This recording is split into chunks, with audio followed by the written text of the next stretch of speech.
Bonjour à tous, dans cette capsule vidéo, nous allons parler des interactions fondamentales en détaillant notamment les caractéristiques des deux interactions qui prédominent à notre échelle.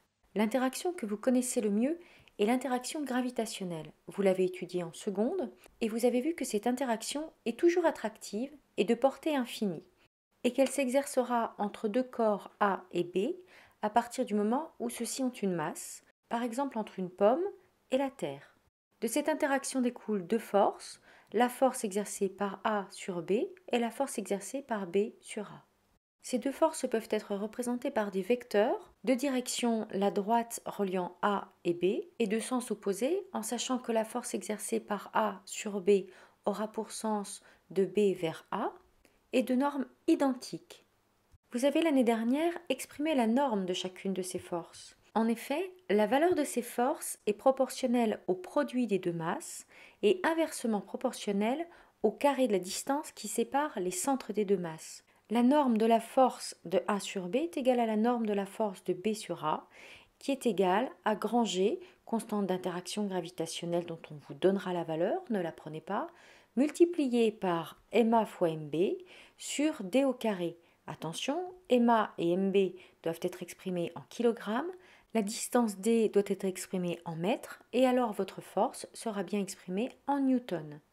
N'oubliez surtout pas de convertir dans la bonne unité chacune de vos données. Deuxième interaction à connaître en classe de première S, l'interaction électromagnétique. Cette interaction est attractive si les corps A et B portent des charges électriques de signe opposé et elle est répulsive si les corps A et B portent des charges électriques de même signe. Tout comme l'interaction gravitationnelle, elle a une portée infinie. De cette interaction découlent deux forces qui peuvent s'exercer entre deux corps A et B, deux normes identiques, notées F de A sur B égale à F de B sur A, qui sera proportionnelle aux valeurs absolues des charges électriques et inversement proportionnelle au carré de la distance qui sépare les centres des deux objets. Les charges électriques seront exprimées en coulombs, la distance en mètres, la force en newtons, et le coefficient de proportionnalité sera noté K.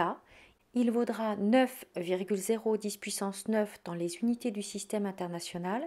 C'est une constante appelée constante de Coulomb dont on vous donnera la valeur, ne la prenez pas.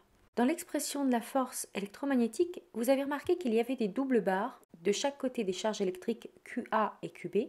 Alors que signifient ces doubles barres ? Cela signifie que nous allons prendre la valeur absolue des charges électriques. Prendre la valeur absolue consiste à ne prendre que la valeur positive d'un nombre. De cette façon, vous serez assuré que la norme de votre force sera bien positive. Évidemment, encore une fois, vous n'oublierez pas de convertir chacune des valeurs dans la bonne unité. Les interactions gravitationnelles et électromagnétiques sont celles qui prédominent à notre échelle, mais il est nécessaire d'en envisager d'autres. En effet, le noyau de l'atome est composé de protons qui sont tous de charge positive et de neutrons de charge nulle.